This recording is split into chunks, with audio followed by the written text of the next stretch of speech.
I'm glad to see you all once again. और मैं आप सबों को देख करके आनंदित हूँ। Yeah, God has been good to us. और परमेश्वर हम में से हर एक के साथ भला है। So I just want to share something today with you. और आज मैं आपके साथ कुछ बांटना चाहता हूँ।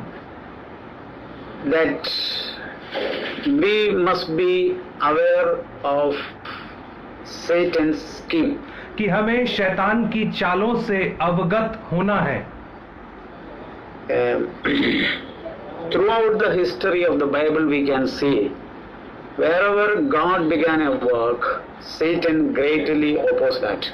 और बाइबल के इतिहास के माध्यम से हम यह देखते हैं कि जहाँ कहीं परमेश्वर ने किसी कार्य को आरंभ किया तो शैतान ने उस कार्य का पुरजोर विरोध किया। We can see in the book of Genesis, the earth was formless and dark, और हम and God began to work on it. और हम उत्पत्ति की पुस्तक में देखते हैं कि जो पृथ्वी बेडौल थी उस पर अंधियारा छाया था, लेकिन उसके बावजूद परमेश्वर ने उसके ऊपर कार्य करना आरंभ किया। And God made man to rule over everything that he has made. और परमेश्वर ने मनुष्य की रचना किया इसलिए कि वह हर एक उस सृष्टि के ऊपर जिसे परमेश्वर ने बनाया है अधिकार रखे और उसके ऊपर राज्य करे। But Satan deceived them. परंतु शैतान ने उन्हें धोखा दिया। And they could go away from God. और वे परमेश्वर से दूर दूर चले गए। But God did not stop his determination. लेकिन परमेश्वर ने जो ठाना था उसे वहीं पे नहीं रोक दिया। God will never change his plan. परमेश्वर अपनी योजनाओं को, अपनी इच्छाओं को कभी नहीं बदलते हैं। Once God has determined something to do, he will do it.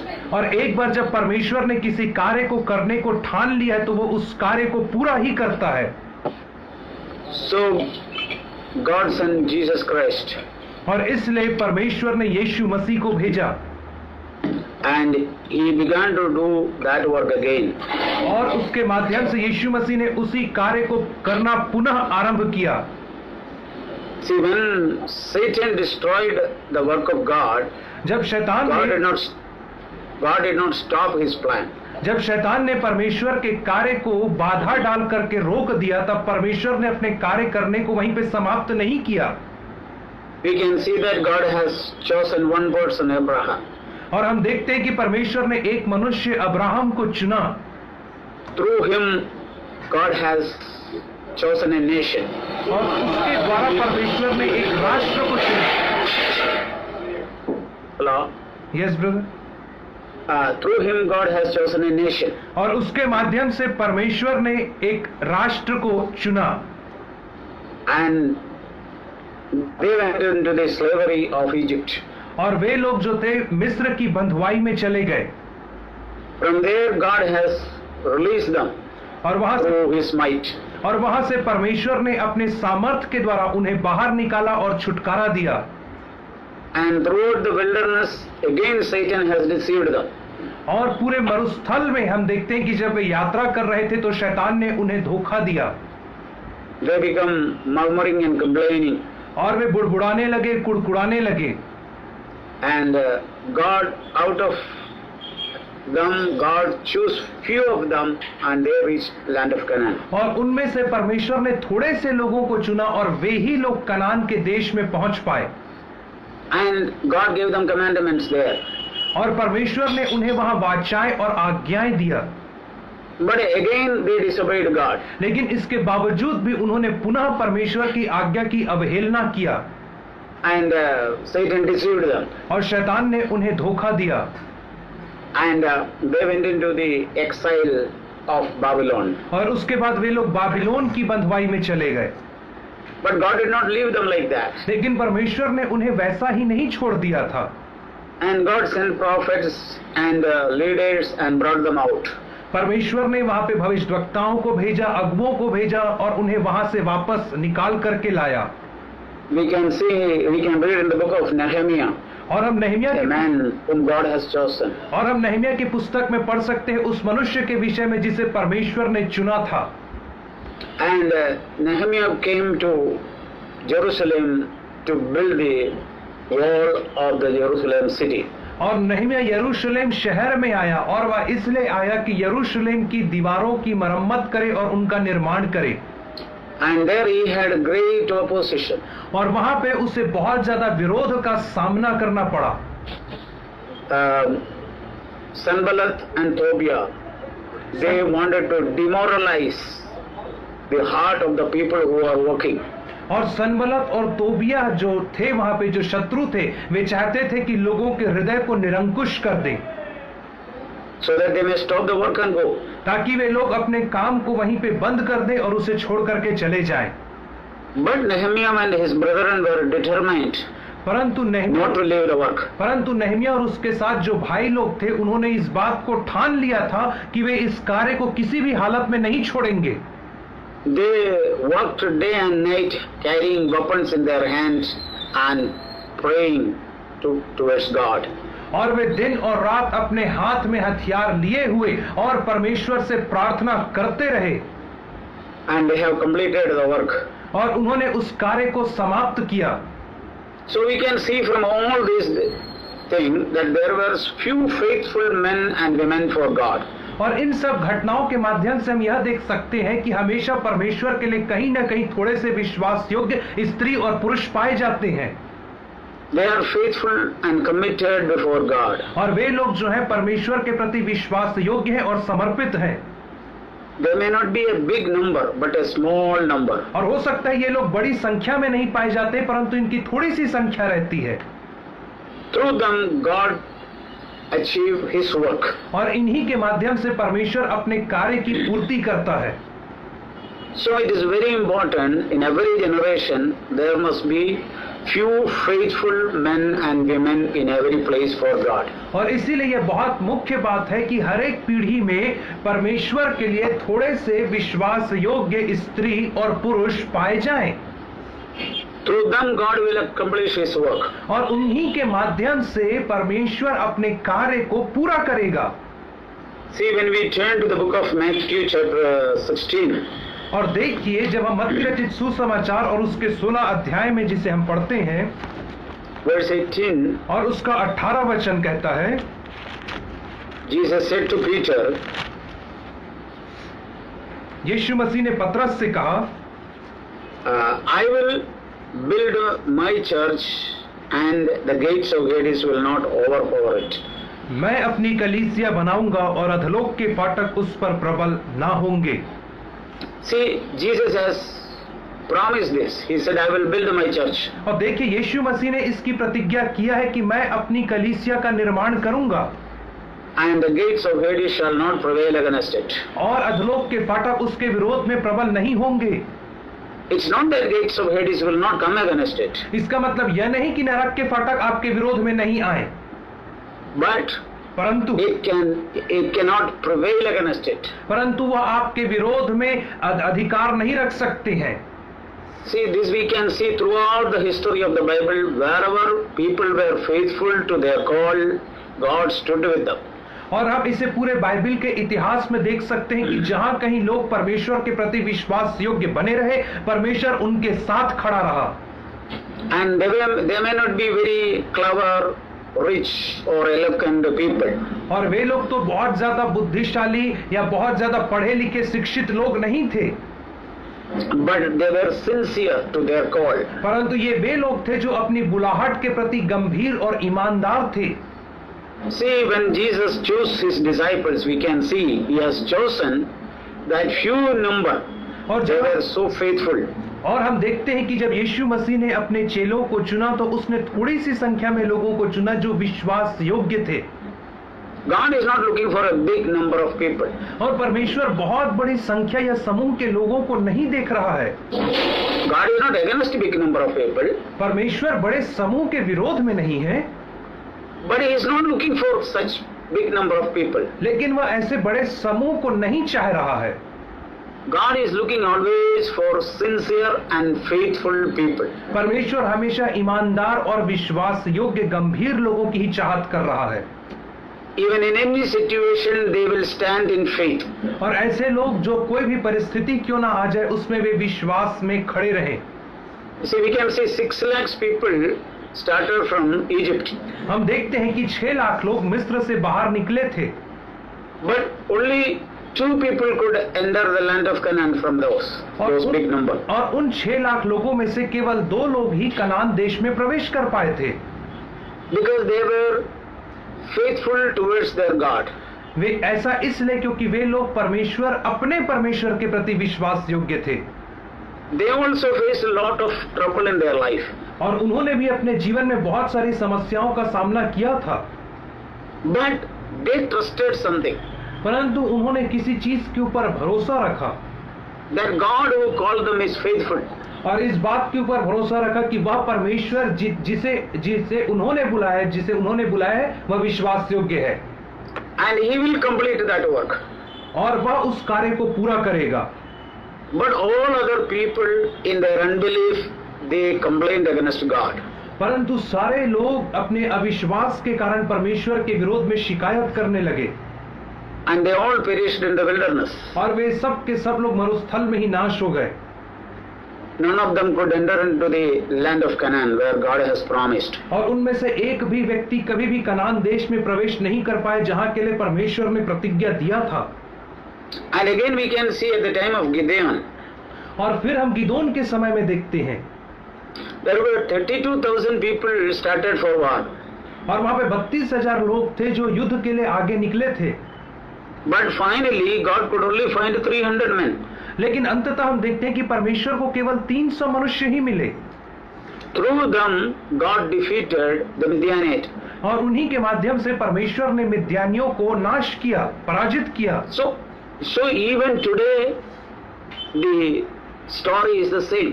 और आज भी यह जो कहानी है वही है, That God is looking for faithful and humble and sincere people. कि परमेश्वर जो है वो विश्वास योग्य, दीन और नम्र और गंभीर लोगों को ही देख रहा है, With whom God can do his work. जिसके माध्यम से परमेश्वर अपने कार्यों को पूरा कर सकता है। Today we can see very big number of people came to the Lord. आज हम देख सकते हैं कि बहुत बड़ी संख्या में लोग प्रभु के पास आए हैं, Many churches started, और बहुत सारी कलीसियाओं की स्थापना हो गई है, and God with a good intention called them and started the work. और परमेश्वर ने एक बहुत ही अच्छी भली मनसा के साथ उन्हें बुलाया और उस कार्य को आरंभ किया। But परंतु slowly and gradually they all become unfaithful. धीरे धीरे ये सारे लोग जो थे वे अविश्वास योग्य बन गए। They were self-seeking people. और वे लोग अपनी इच्छा को और अपने स्वार्थ को खोजने लगे। They began to seek their own positions. और वे अपने पदवी को खोजने लगे। They began to love money. और वे पैसे से प्रेम करने लगे। They began to run after this world. और वे इस संसार के पीछे भागने लगे। What happened? God left them. और क्या हुआ? हम देखते हैं कि अंततः परमेश्वर ने उन्हें त्याग दिया। And God never stopped his work because somebody was unfaithful. और हम यह देखते हैं कि परमेश्वर ने अपने कार्य को कभी नहीं रोका सिर्फ इसलिए कि कोई लोग अविश्वास योग्य हो गए। God will never stop his work if someone is unfaithful. परमेश्वर अपने कार्य को कभी नहीं रोकेगा यदि कोई व्यक्ति अविश्वास योग्य हो जाता है तो। But God will find a few number here and there. परंतु परमेश्वर इधर उधर से फिर से एक छोटे से संख्या के लोगों को एकत्र करता है। So in Bilaspur also, God has chosen you poor people to do his work. और इसीलिए बिलासपुर में भी परमेश्वर ने आप लोगों को चुना है ताकि आपके माध्यम से, निर्बल लोगों के माध्यम से अपने कार्य को पूरा करे। It is not that in Bilaspur, there are many Christians. और बिलासपुर में अभी तक ये नहीं हुआ है इसके बावजूद भी कि यहाँ इतने सारे मसीही लोग हैं पहले से।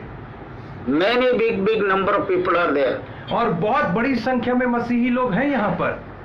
They are very rich, they are very clever, they are well educated. और वे बहुत धनी हैं, वे बहुत शिक्षित हैं और उनके पास बहुत बड़ी बड़ी योग्यताएं हैं। But God left them. परंतु परमेश्वर ने उन्हें छोड़ दिया है। And God has chosen you poor people. और परमेश्वर ने आप लोगों को, निर्बल लोगों को चुना है। Why? क्यों? Because God's work has to remain.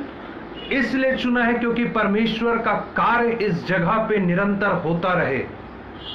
But mind wandering Satan will greatly oppose. लेकिन आप इस बात का खास ध्यान रखें कि शैतान पुरजोर आपका विरोध करने वाला है। And what is his first trick? और सबसे पहले उसकी जो चाल है वो क्या है? उसकी पहली चाल क्या है? First he will try to threaten. सबसे पहले वो आपको धमकाने की कोशिश करेगा। When you don't yield to that, he will begin to discourage you. और जब वो देखेगा कि आप धमकाने से भी नहीं रुक रहे हैं तो वो आपको निराशा में डालने की कोशिश करेगा। He will begin to tell you, okay, what are you going to do? What fragile people can do. और तब वो आपसे ऐसा कहेगा शैतान कि आप निर्बल और कमजोर लोग जो आसानी से टूटने वाले हो, तुम लोग क्या कर सकते हो, ऐसा कहेगा। And he will try to demoralize. और Discourage. वो आपको निराशा में लाएगा, आपकी आशा को तोड़ने का प्रयास करेगा। You begin to think, और oh, what we are going to do. और तब आप ऐसा सोचने लगो कि अब हम क्या कर सकते हैं। But I want to encourage you. परंतु मैं आपको प्रोत्साहित करना चाहता हूं God has chosen you. कि परमेश्वर ने आपको चुना है। God has a definite purpose about your life. और परमेश्वर के पास आपके जीवन के लिए एक विशेष योजना है। He will never leave you nor forsake you. वो आपको कभी भी नहीं छोड़ेगा और आपको कभी नहीं त्यागेगा। He is a good father for us in heaven. और वह स्वर्ग में हमारे लिए एक अच्छा पिता है। And he has sent his son and shed his blood to redeem each one of us. और उसने अपने पुत्र को भेजा है और उसके पुत्र ने अपना रक्त इसलिए बहाया ताकि हम में से हर एक को छुटकारा दे। And he will not just leave us like that. और वह हमें ऐसे ही नहीं छोड़ेगा। You should never leave such a faith in your heart. और ऐसा विश्वास जो आपके हृदय में, आपको इस विश्वास को कभी नहीं खोना है। God always achieves his work. I will show you a word from the book of Revelation. और मैं प्रकाशित वाक्य की पुस्तक से आपको एक वचन दिखाना चाहता हूं।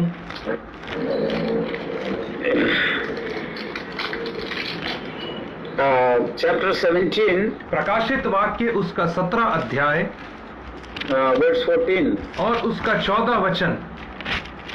These will wage war against the Lamb, and the Lamb will overcome them, because he is Lord of lords and King of kings, and those who are with him are called and chosen and faithful.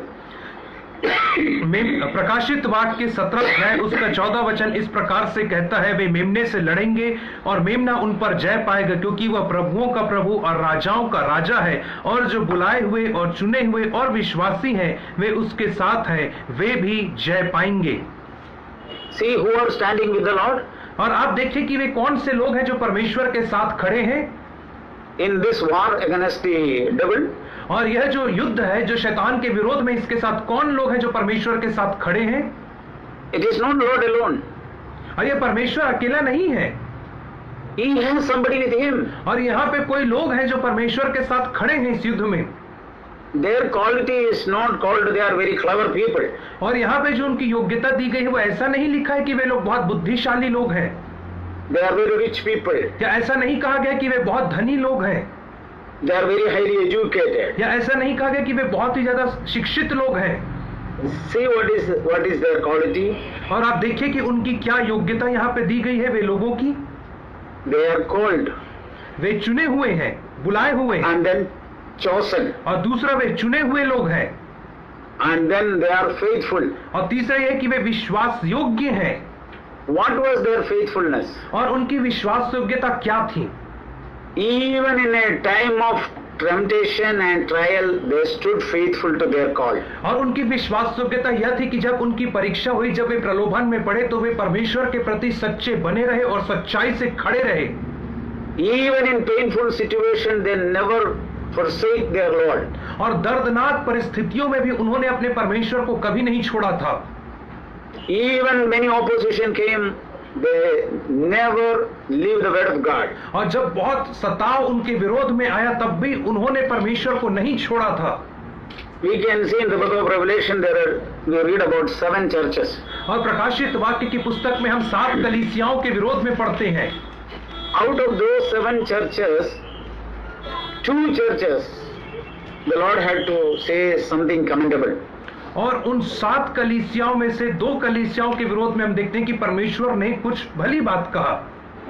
Yeah, you can turn to the book of Revelation chapter 3. प्रकाशित वाक्य और उसका 3रा अध्याय verse 8.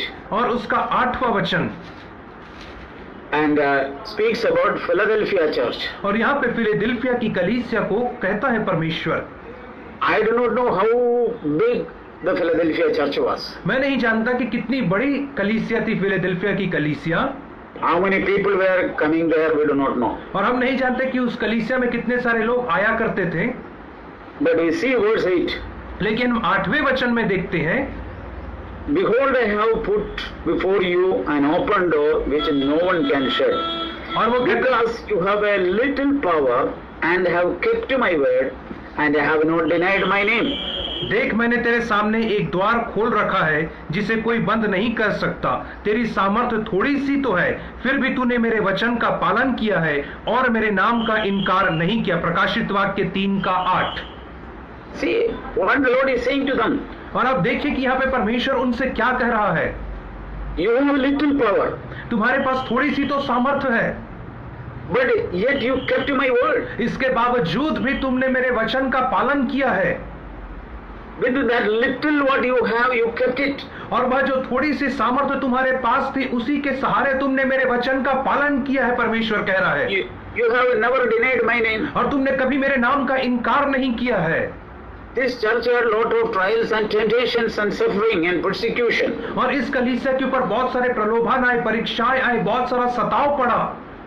They had so many painful situations. और उनकी बहुत सारी भी दर्दनाक परिस्थितियों से होकर के गुजरे वे सारे लोग।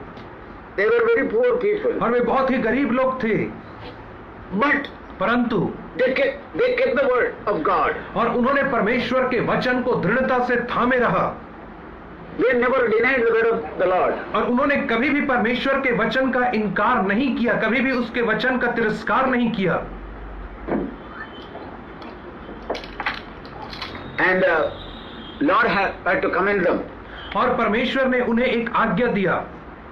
That verse 10 we read. Verse 10. जिसे हम 10वें वचन में पढ़ते हैं, Because you have kept the word of my perseverance, I also will keep you from the hour of testing, तूने मेरे धीरज that which is about to come upon the whole world to test those who dwell on the earth. और इसलिए कि तूने मेरे धीरज के वचन को थामा है, मैं भी तुझे परीक्षा के उस समय बचा रखूंगा जो पृथ्वी पर रहने वालों के परखने के लिए सारे संसार पर आने वाला है। See, when everybody will be tempted and run after money, run after position, complaining and murmuring, God will keep you. और आप देखें कि जब सब लोगों की परीक्षा होगी और हर लोग पैसे के पीछे, अपने पदवी के पीछे, अपने सम्मान के पीछे दौड़ करके जाएंगे, तब परमेश्वर आपको इन सब चीजों से बचाए रखेगा, संरक्षित रखेगा। What is the thing which will test everybody on the earth? और वह कौन सी चीज है जो कलीसिया में बहुत सारे लोगों को परखेगी? I know people who are living on the earth. और उन लोगों को जो संसार में रह रहे हैं। The Lord says, I will also keep you from the hour of testing. यहाँ पे परमेश्वर कहता है कि मैं तुझे परीक्षा के उस घड़ी से, उस समय से बचा रखूंगा, which every man on the earth will go through. और जिसे संसार में रहने वाला हर एक मनुष्य जिस परीक्षा से होकर के गुजरेगा, उससे मैं तुझे बचा रखूंगा। What is the test every man on the face of the earth will face? और वह कौन सी परीक्षा है जिसे संसार में रहने वाला हर एक व्यक्ति जिस परीक्षा से होकर के जाएगा? Seeking their own. और वह परीक्षा है अपने स्वयं का आदर खोजना। Everybody seek their own. हर व्यक्ति अपना ही आदर खोजता है, अपना स्वार्थ खोजता है। Everybody think what I will get it. और हर एक व्यक्ति ऐसा सोचता है कि इससे मुझे क्या लाभ मिलेगा, What benefit I will have. और ये काम को करने से मुझे क्या फायदा पहुंचेगा। Even among Christians also these are the same thing happening. और यहाँ तक कि मसीहियों के मध्य में भी ये सारी चीजें घटित हो रही हैं। We can see in Christian churches, they are thinking what I will get it. और हम देखते हैं कि मसीह कलीसियाओं में लोग सोचते हैं कि मुझे इस कलीसिया से क्या फायदा मिल सकता है। Pastor thinking how much money I will get it. और पास्टर सोचता है कि मैं कितना पैसा कमा सकता हूँ कलीसिया के माध्यम से। Everybody thinking their own. और हर एक व्यक्ति अपने स्वार्थ के विषय में सोच रहा है। In the world also people are like that. और संसार में भी लोग ऐसे ही हैं। They are thinking what I will get it. वे हमेशा यह सोचते हैं कि मुझे इससे क्या फायदा पहुंचेगा। This is the test for everybody on the earth. और यही तो संसार में उपस्थित हर एक लोगों के लिए एक परख का समय है। But in the midst of that, लेकिन इन सब चीजों के मध्य में those who keep the word of the Lord, वे लोग जो परमेश्वर के वचन को थामे रहते हैं, those who are faithful to the calling of the Lord, और जो परमेश्वर की बुलाहट के प्रति सच्चे रहते हैं, the Lord will keep them from all these trials. तो परमेश्वर जो है वो उन्हें इन सारी परीक्षाओं से बचा करके रखेगा। You see, when you turn to the chapter 2, और देखिए जब the Lord, हम दूसरे अध्याय में देखते हैं, the Lord speaks to the church at Smyrna. और यहाँ पे हम देखते हैं कि परमेश्वर स्मुरना की कलीसिया को क्या कहता है। Verse 9. और उसका 9वां वचन, I know your tribulation and your poverty, but you are rich. मैं तेरे क्लेश और दरिद्रता को जानता हूं, परंतु तू धनी है। And the blasphemy by those who say they are Jew and are not, but are a synagogue of Satan.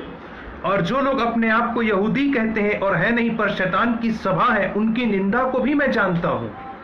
See, the Lord says, I know your tribulation and poverty. और यहाँ पे परमेश्वर कहता है कि मैं तेरे दुख को, कष्ट को, तेरी दरिद्रता को जानता हूं। But the Lord says, you are not poor, you are rich. परंतु परमेश्वर कहता है कि तू गरीब नहीं परंतु धनी है। Not rich concerning money and material.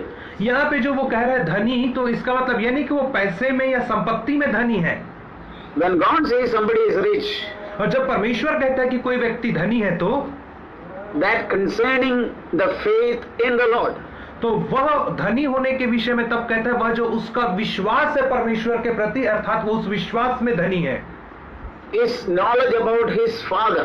और उसके पिता के विषय में जो उसका ज्ञान है वो उस ज्ञान में धनी है। Knowledge about his call. और अपनी बुलाहट के प्रति जो उसका ज्ञान है वो उसमें धनी है। Yeah, that's what the Lord says, you are rich. यही तो परमेश्वर कहता है कि तू धनी है। But Satan blasphemes. परंतु शैतान जो है वो उसकी निंदा करता है। But you don't have to be afraid of it. लेकिन तुम्हें इन सब चीजों से डरने की आवश्यकता नहीं है। Verse 10 says, do not fear what you are about to suffer. और 10वें वचन में कहता है जो दुख तुझे झेलने होंगे उनसे मत डरना। Devil will try to put you into prison. क्योंकि शैतान तुम में से कुछ को जेल खाने में डालने पर है। What kind of prison these days the Satan will put? और आज के दिनों में शैतान आपको कौन से जेल में डालेगा? It is not a physical jail. और ये कोई फिजिकल, कोई भौतिक जेल नहीं है। These days very rarely it happens. और आज के दिनों में बहुत कम ऐसा होता है कि किसी को सही में जेल में बंद कर दिया जाए। But more than that, उनसे बढ़ करके he will try to bring discouragement, jail of discouragement. तो वो आपके जीवन में निराशा के जेल को लेकर के आएगा और उसमें आपको बंद करेगा। He will try to bring the jail of depression. और वो आपके जीवन में डिप्रेशन या अवसाद के जेल को लेकर के आएगा। You lose your heart. ताकि आप अपने जो उत्साह, जो उमंग है आपके हृदय में, उससे आप खो दें। He will bring confusion between husband and wife and brothers and sisters. पति पत्नी के बीच में, भाई और बहन के बीच में, कलीसिया में वो क्या करेगा? असमंजस को लेकर के आएगा। He may make you materially poor. और वो आपको भौतिक रीति से तो धनी बना देगा। He will make you bodily sick. और वो आपको परंतु शरीर के तौर पे बीमार कर देगा। He will make people against you. और वो लोगों को आपके विरोध में खड़ा कर देगा। These are the jails Satan use these days. और यही तो वो जेल है जिसे शैतान आपके विरोध में इस्तेमाल करता है आपको कैद करने के लिए। But what the Lord in advance says, लेकिन परमेश्वर पहले ही से क्या प्रतिज्ञा किया है? He said, do not fear. परमेश्वर ने कहा है कि तुम मत डर, Be faithful until death. और प्राण देने तक विश्वास योग्य रहे, I will give you the crown of life. और मैं तुझे जीवन का मुकुट दूंगा। See what the Lord says to his people? और आप देखिए कि परमेश्वर अपने लोगों से क्या प्रतिज्ञा कर रहा है, Be faithful till death. प्राण देने तक विश्वास योग्य रहे। That means even if anything happens, discouragement brings, don't get it discouraged. उसका मतलब यह है कि आपके जीवन में कोई भी परिस्थिति क्यों ना आए, निराशा क्यों ना आए, आप विश्वास योग्य परमेश्वर के प्रति बने रहो। Be encourage one another. और एक दूसरे को प्रोत्साहित करते रहो, Be in fellowship with one another. और एक दूसरे के साथ संगति में बने रहो, Pray together. और एक साथ प्रार्थना करते रहो। When you pray together, God will move. जब आप एक साथ मिलकर के प्रार्थना करते हो तो परमेश्वर कार्य करता है। What Satan will try to do? और शैतान क्या करने का प्रयास करेगा? Discouragement from praying. और आपको बाधा लेकर के आएगा और अवरोध उत्पन्न करेगा ताकि आप प्रार्थना ना कर सको। When you will not pray, God will not move. और जब आप प्रार्थना नहीं करोगे तो परमेश्वर कार्य नहीं कर पाएगा। But when you are praying, God will move His hands. परंतु जब आप प्रार्थना करोगे तब ही परमेश्वर अपने हाथ से कार्य करेगा। When you encourage one another, जब आप एक दूसरे को प्रोत्साहित करोगे, God will work through you. तब परमेश्वर आपके माध्यम से कार्य करेगा। See, I will show you a word from the book of Hebrew. और मैं आपको वचन दिखाऊंगा इब्रानियों की पत्री से, chapter 3, और उसका 3रा अध्याय, verse 12 and 13. और उसका 12 और 13 वचन। In the midst of all the problem and opposition and discouragement, what do we have to do? और इन सारे प्रलोभन, परीक्षा, सताव के मध्य में आपको क्या करना है? Verse 12 and 13. उसका 12 और 13 वचन इस रीति से कहता है, Take care, brethren, that there not be in any one of you an evil, unbelieving heart that falls away from the living God. हे भाइयों, चौकस रहो कि तुम में ऐसा बुरा और अविश्वासी मन ना हो जो तुम्हें जीवते परमेश्वर से दूर हटा ले जाए। Verse 18. और 13 वचन कहता है, But encourage one another day after day. परंतु दिन प्रतिदिन एक दूसरे को प्रोत्साहित करते रहो, As long as it is called today, और जब तक कि आज का दिन कहा जाता है, so that none of you will be hardened by the deceitfulness of sin. ताकि कोई जन पाप के छल में आकर कठोर ना हो जाए। See, we have to encourage one another. और आपको इस बात को देखना है कि हमें एक दूसरे को प्रोत्साहित करते रहें। If any brothers or sisters get discouraged, you have to encourage. यदि कोई भाई या बहन निराशा में है तो आपको उसे प्रोत्साहित करना है। Discouragement is the weapon of Satan. और जो निराशा है वो शैतान का एक बहुत बड़ा हथियार है। We can see many young people are discouraged these days. और आज हम देखते हैं कि बहुत सारे जवान लोग निराशा में पड़े हुए हैं। Or they did not get something, immediately they get discouraged. और जब उनको कोई चीज या कोई वस्तु नहीं मिलती तो वे तुरंत निराशा में घिर जाते हैं। Or they were expecting something, they were supposed to get good mark in the class, they did not get, they get discouraged. और वे लोग किसी चीज की आशा कर रहे थे या वे लोग क्लास में अच्छे अंक पाने की आशा कर रहे थे और उन्हें नहीं मिलता है तो वे निराश हो जाते हैं। In the class somebody said, immediately they get discouraged. और यदि क्लास में उन्हें कोई कुछ बुरा कह देता है तो वे तुरंत निराश हो जाते हैं। In workplace somebody says something, they get discouraged. यदि कार्यस्थल में कोई उनसे कुछ बुरा कह देता है तो वे तुरंत निराश हो जाते हैं। In work some unforeseen thing happened, they get discouraged. और उनके कार्यस्थल में यदि कुछ बुरा उनके साथ घटित हो जाता है तो वे तुरंत निराश हो जाते हैं। At home something unforeseen happened, immediately they get discouraged. और घर में भी यदि उनके साथ कुछ बुरा घटित हो जाता है तो वे तुरंत निराशा में चले जाते हैं। So in the midst of that, what is our job? और इसलिए इन सब निराशा के मध्य में हमारा काम क्या है? Encourage them. हमारा काम यह है कि हम एक दूसरे को प्रोत्साहित करें। Encourage one another that they may not get hardened in their heart. और हमें एक दूसरे को प्रोत्साहित करना है इसलिए ताकि कोई भी व्यक्ति पाप के छल में आकर के कठोर ना हो जाए। So this is what our job as a church. और कलीसिया के तौर पे तो यही हमारा कर्तव्य है जो हमें करना है। So this you people must do to one another. और यही कार्य तो आपको एक दूसरे के प्रति करना है। And everyone need an encouragement. और हर एक व्यक्ति को प्रोत्साहन की आवश्यकता है। Even those who preach, they need encouragement. यहाँ तक कि वे लोग जो प्रचार करते हैं, जो शिक्षा देते हैं, उन्हें भी प्रोत्साहन की आवश्यकता है। And those who are leading, they need encouragement. और वे लोग जो अगुवाई करते हैं, उन्हें भी प्रोत्साहन की आवश्यकता है। Parents need encouragement. अभिभावकों को प्रोत्साहन की आवश्यकता है। Children need encouragement. बच्चों को प्रोत्साहन की आवश्यकता है। Everybody need encouragement. हर एक व्यक्ति को प्रोत्साहन की आवश्यकता है। Because we are all weak people. क्योंकि हम सब जो लोग हैं, हम लोग कमजोर हैं।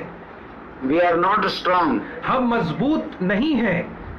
Individually we are all weak people, but together we are strong people. और अकेले अकेले यदि हम देखे जाए तो हम कमजोर हैं, परंतु जब हम एकजुट हो जाते हैं तब हम बलवान हैं।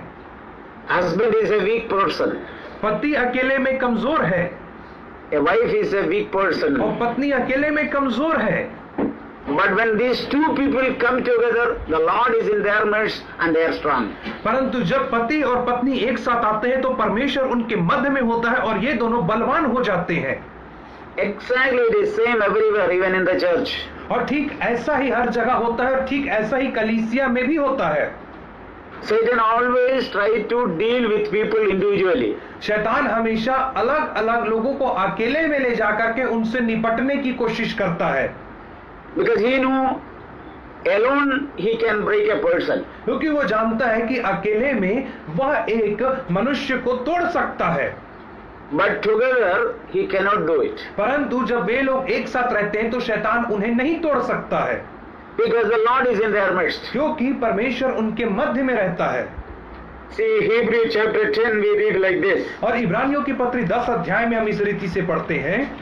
Verse 25. और उसका 25 वचन, Not forsaking our own assembling together, as is the habit of some, but encouraging one another, and all the more as you see the day are drawing near. और एक दूसरे के साथ इकट्ठा होना ना छोड़ो, जैसे कितनों की रीति है, पर एक दूसरे को प्रोत्साहित करते रहो, और ज्यों ज्यों उस दिन को निकट आते देखो, त्यों त्यों और भी अधिक यह किया करो।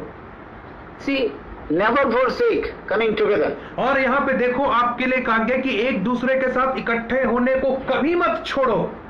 Whenever you get time, you must come together. जब कभी आप लोगों को समय मिलता है, आप इकट्ठे होकर के प्रार्थना करो। Don't wait for only for Sunday. केवल संडे आने का इंतजार मत करो। Even in the days, weekdays. और सोमवार से शुक्रवार में भी यदि आपको समय मिलता है तो आप आओ। Maybe not all people can come. हो सकता है कि सारे लोग नहीं आ पाएंगे, As many as. But as many as. परंतु जितने लोग आ सकते उतने लोग इकट्ठे हो सोमवार से शुक्रवार के बीच में। Because when you come together, Lord will be in your midst. क्योंकि जब आप एक साथ होकर के इकट्ठे आओगे तो परमेश्वर आपके मध्य में उपस्थित रहेगा। And encourage one another, share one another. और एक दूसरे को आप प्रोत्साहित करते रहो, एक दूसरे के बोझ को उठाते रहो, एक दूसरे से वचन बांटो।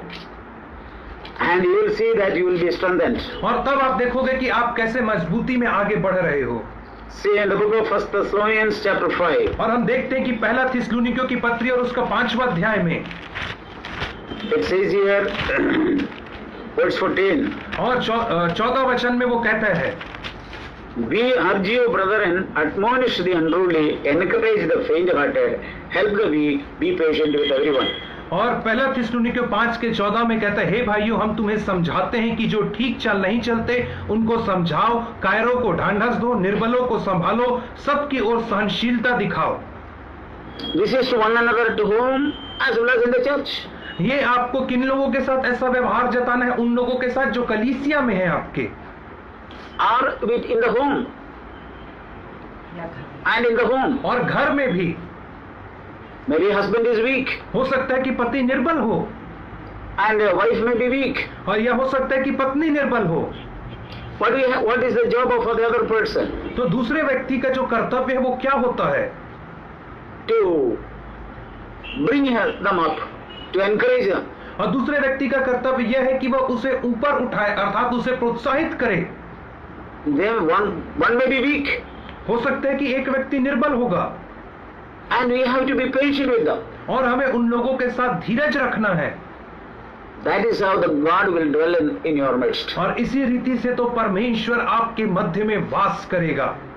When you point a finger to one another, और जब आप एक दूसरे के विरुद्ध उंगली उठाते हो, or you show the mistake of one another, या आप एक दूसरे की गलतियों को उन्हें दिखाते हो, but the Lord cannot dwell. तब वहां पे परमेश्वर वास नहीं कर सकता है। This is a test Satan will bring. और यह एक ऐसी परीक्षा है जिसे शैतान लेकर के आएगा।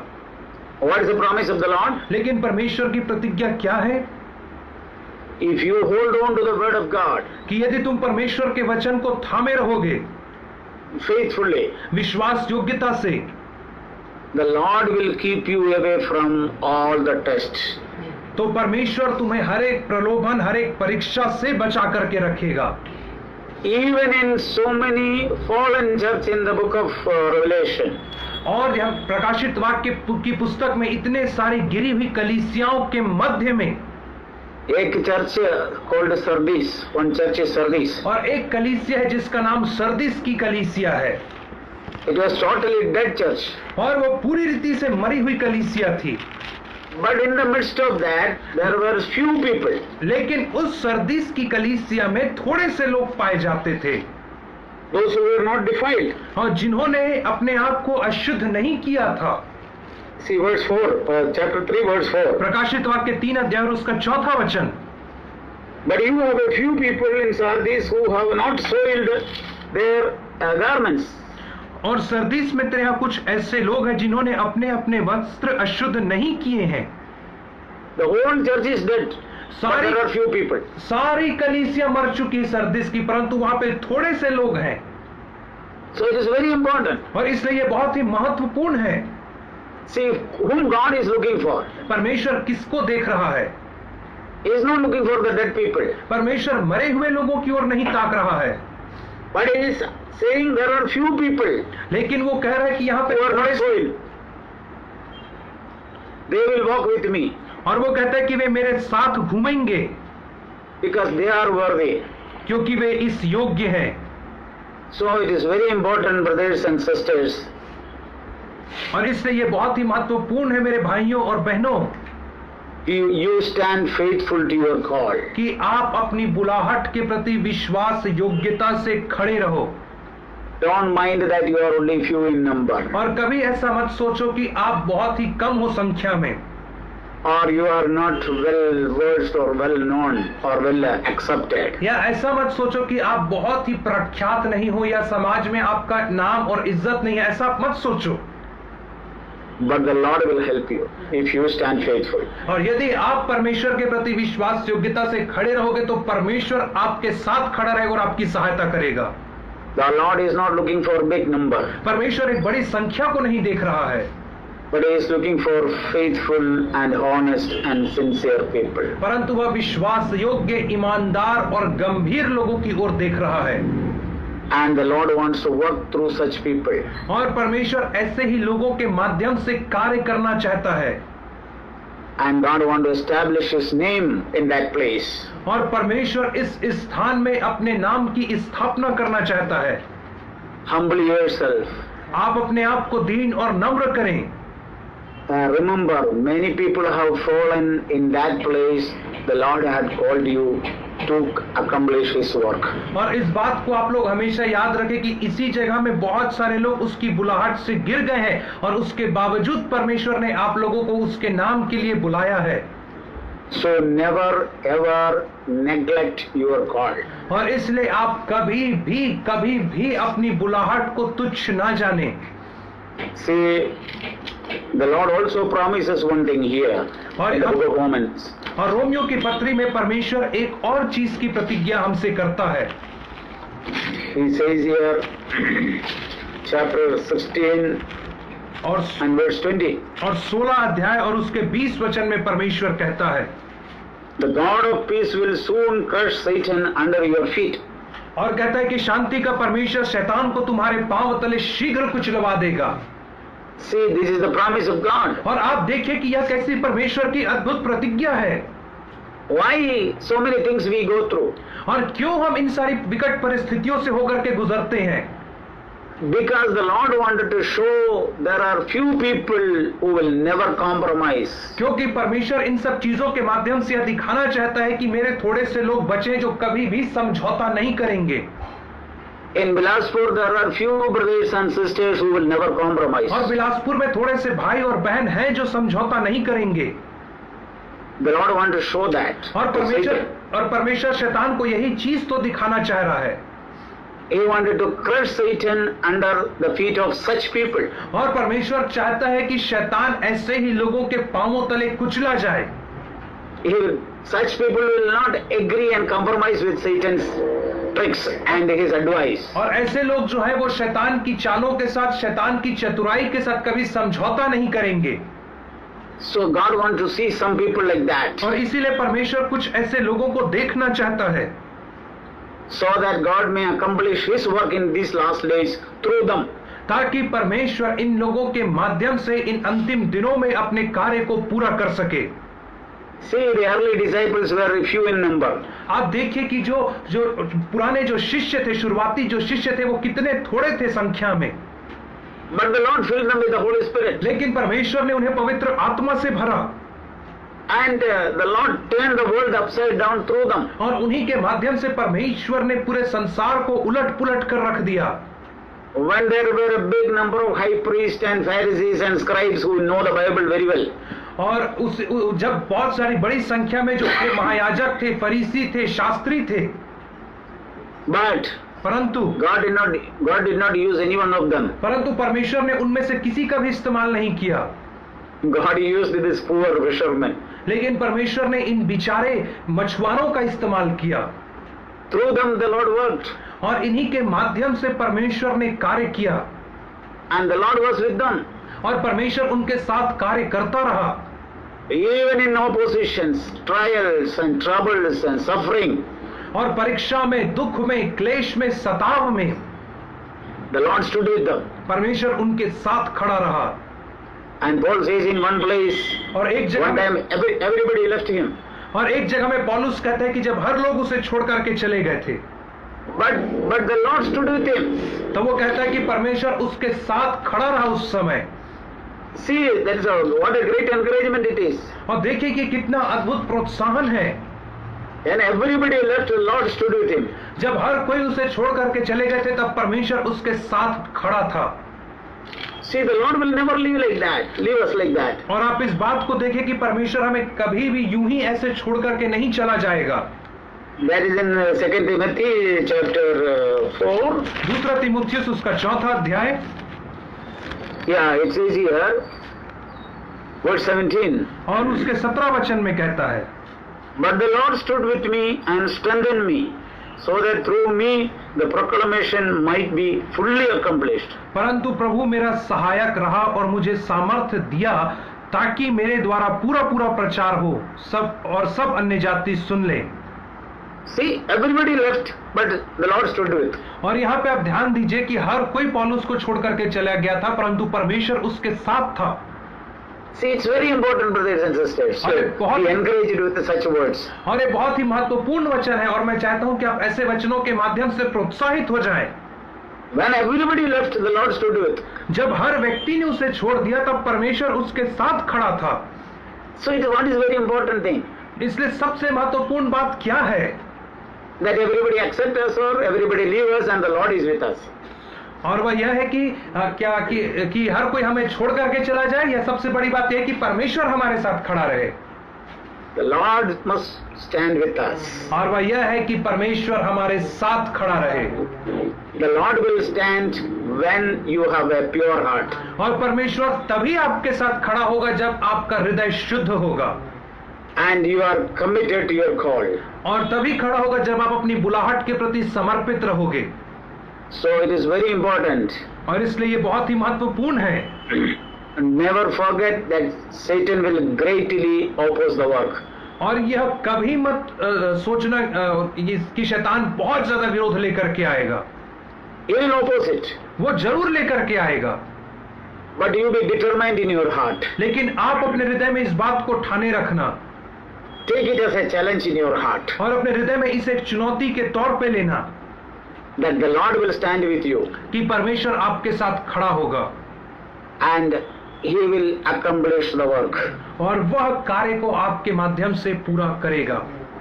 So be united in the Spirit. और इसलिए आप आत्मा में एकजुट बने रहो, Encourage one another. एक दूसरे को प्रोत्साहित करते रहो, Pray for one another. एक दूसरे के लिए प्रार्थना करते रहो, Be filled with the Holy Spirit always. और हर समय पवित्र आत्मा से परिपूर्ण होते जाओ, And be filled with the Word of God always. और हर समय हर वक्त परमेश्वर के वचन से परिपूर्ण होते जाओ। Never ever lose your heart. और कभी भी आप अपने हृदय में निराशा को स्थान न दो। Any place when your discouragement comes, run to the Lord. और जब कभी आपको ऐसा लगे कि निराशा आपके पास आ रही है तो आप परमेश्वर की ओर दौड़ करके जाओ, And the Lord will help you. और तब परमेश्वर आपकी सहायता करेगा, The Lord will be with you. और परमेश्वर आपके साथ रहेगा।